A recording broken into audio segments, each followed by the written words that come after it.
It is a news anchor's responsibility to objectively report facts, which requires a certain degree of trust between the journalist and the viewer.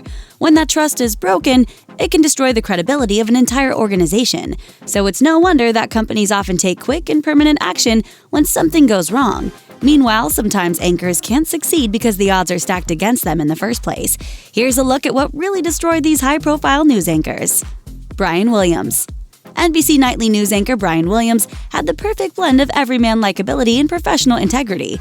He was the George Clooney of network news. That all changed in 2015 when he was exposed for lying about being in a helicopter that was forced down after taking RPG fire in Iraq. 2 of our 4 helicopters were hit by ground fire, including the one I was in. No kidding. RPG and AK-47. That opened the floodgates, as a number of other exaggerated claims or outright lies came to light regarding everything from his coverage of the fall of the Berlin Wall to his actions during Hurricane Katrina. After an on-air apology, Williams was suspended, then eventually demoted to MSNBC's breaking news anchor, a serious fall from grace for one of America's most famous news reporters. This was a bungled attempt by me to thank one special veteran and, by extension, our brave military men and women. Rick Sanchez. When Daily Show host Jon Stewart made fun of CNN anchor Rick Sanchez, Sanchez didn't take it too well. During a SiriusXM interview with Pete Dominick, Sanchez called Stewart a bigot while literally laughing at the idea that Stewart is a minority because he's Jewish.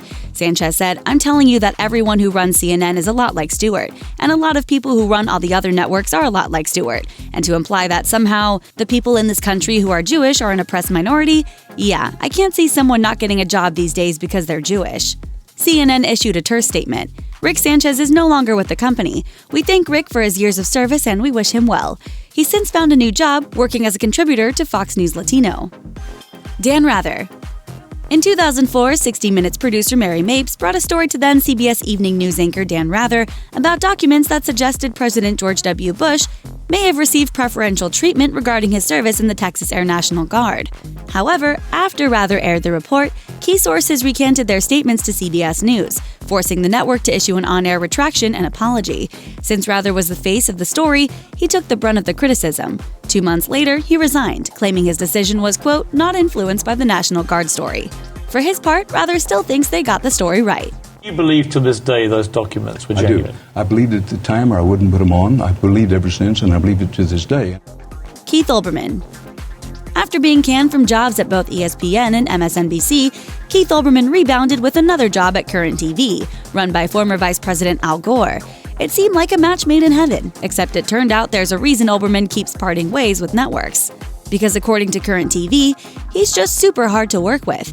They explained their decision with a statement that read in part, Current was also founded on the values of respect, openness, collegiality, and loyalty to our viewers. Unfortunately, these values are no longer reflected in our relationship with Keith Olbermann, and we have ended it. Olbermann responded with an apology to his fans for his lack of judgment in signing on to Current TV in the first place, then returned to ESPN, where he promptly got fired again. Yeesh. Ann Curry. According to the book Top of the Morning, Inside the Cutthroat World of Morning TV, former Today Show anchor Ann Curry was intentionally undermined and set up to fail by NBC in order to allow Matt Lauer to take over the position. It sounds crazy, but here's how the story goes. When Meredith Vieira left the show in 2011, Curry's contract had a stipulation that said she would be given the next shot as the host, but the powers that be wanted Lauer. So they gave Curry the job, only to sabotage things by creating such an uncomfortable working environment that Curry eventually quit, allowing Lauer to get the job he wanted all along. Not cool. And for all of you who saw me as a groundbreaker, I'm sorry I couldn't carry the ball over the finish line, but man, I did try. Bill O'Reilly and Eric Bolling. In 2017, longtime Fox News talking heads Bill O'Reilly and Eric Bolling were both dumped after major sexual harassment scandals, following a New York Times report in April of that year alleging O'Reilly had paid around $13 million in secret settlements to 5 women. Fox News' parent company, 21st Century Fox, issued a statement that said, after a thorough and careful review of the allegations, the company and Bill O'Reilly have agreed that Bill O'Reilly will not be returning to the Fox News channel. Then in August, the Huffington Post published an expose claiming that it had spoken with 12 women who said Bolling had sent, quote, an unsolicited photo of male genitalia via text message to at least 2 colleagues at Fox Business and 1 colleague at Fox News.